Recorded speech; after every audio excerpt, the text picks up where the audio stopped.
नमस्कार, मी सौ हेमलता दीपक घरेकर, राहणार Shantivan society, building number 10, flat number 7, Eklavya college जवळ, कोथरूड, पुणे।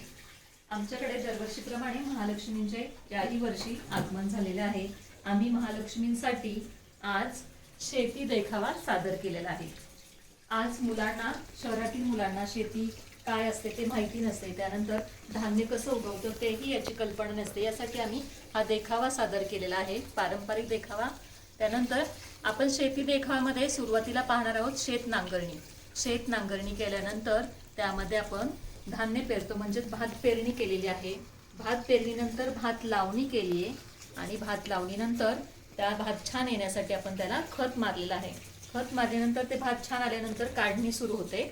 भात काढणीनंतर मळणी सुरू होते, भात झोडणी मळणी सुरू होते आणि ते भात झोडणी झाल्यानंतर आपण राईस मिलमध्ये भरडण्यासाठी घेऊन जातो आणि अशा प्रकारे आपल्याला तो तांदूळ उपलब्ध होतो।